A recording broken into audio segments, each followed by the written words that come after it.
Israel's Channel 12 recently broadcast footage that it says is from Detention, a secret detention center that many have likened to a concentration camp.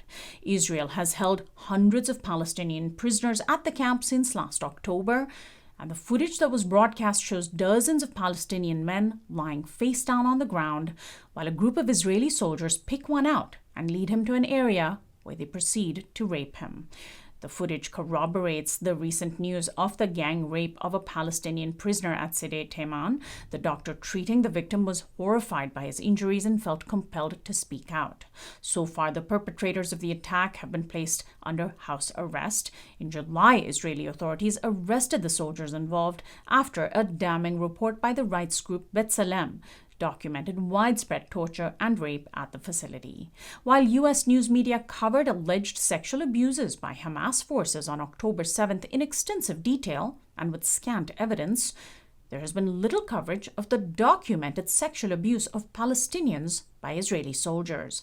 My guest is Ahmed Abu Znaid, Executive Director of the U.S. Campaign for Palestinian Rights and the U.S. Campaign for Palestinian Rights Action. Welcome to the program, Ahmed.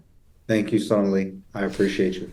So first, let's talk about the fact that we have this secret detention center that the photos from which just the first thing that jumped out at me was remembering the photos from Abu Ghraib, a prison run by U.S. soldiers in Iraq. But of course, for Palestinians and people who've been observing what's been happening in Israel, it is something that's even more recent and more familiar than Abu Ghraib, right? I understand that the torture and the rape and the detention and the politicization of imprisonment is a fairly standard feature of Israel that has kind of been escalated and elevated since last October.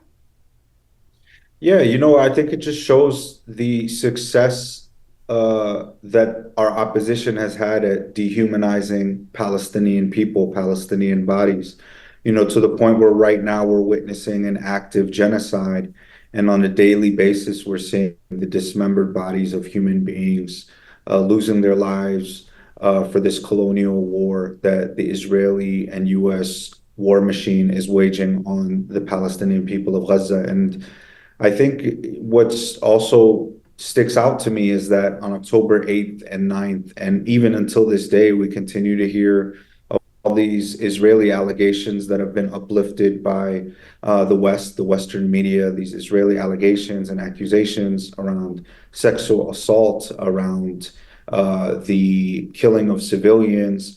And it's just not the same in the way that Palestinian bodies are offered any just minutia of respect. It's just really sticks out. It's really apparent the level to which these bodies, Western media, mainstream media, I would say, and the mainstream institutions just do not value Palestinian lives the way we should value every life, the way we should value every human being.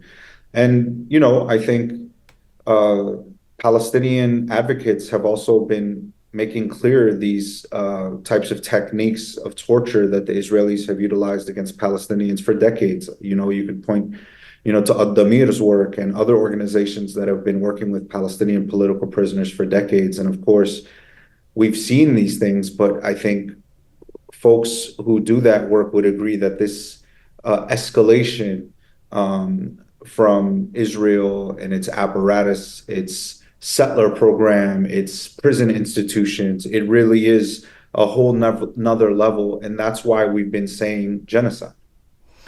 Now, Palestinians have been making these claims, trying to draw the world's attention to them for years.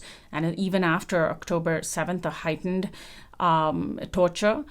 And now Israelis have been documenting these tortures as well, because much of it came to light inside Israel after the government was embarrassed by its own people exposing what was happening with the B'Tselem report that I mentioned, the Israeli Information Center for Human Rights in the Occupied Territories, and the report called Welcome to Hell, the Israeli Prison System as a Network of Torture Camps. So, and here in the United States, there's been even less coverage. The CNN has done some coverage, and the New York Times has done a little bit of coverage, nothing near what it did of the alleged violation of Israeli women by Hamas. So it seems as though Israel is, even within Israel, there's more coverage of this horror than here in the United States. Yeah, and that's actually also not new. The reality is that Zionism is what it is, and the occupation is what it is. And so while it's um, lost on some folks in the West, right, because of mainstream media's focused on essentially Zionist Hasbara, or it's just folks' lack of time and ability to understand the issue and learn about it. This has been going on for quite some time. And that's why you have seen some Israelis reject service in the military. That's why you are seeing these really animated interviews on Israeli television where folks are actually defending their right to rape Palestinian hostages, Palestinian detainees, Palestinian human beings, right?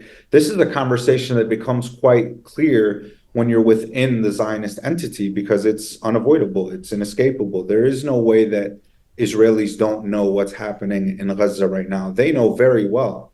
And so they are either down with that, they're supportive of that, or we're seeing some folks maybe finally start to speak out, which, as a Palestinian, I would say welcome finally to the party because they should have been speaking out for some time. I think if you have a moral conscience and you exist within the state of Israel, I think you're understanding very clearly the point of the project. And it's either something you support or you oppose as a human being to be a part of such a project. So, I think I'm glad that the whistle was blown because it's opened at least some folks' eyes to what Palestinians have been saying for decades. And it's a horrific position to be in right now for the Palestinian population, particularly that of Gaza again. And that's why we say the word genocide, because these sorts of tactics of torture are a part of an effort to really just dismember a population.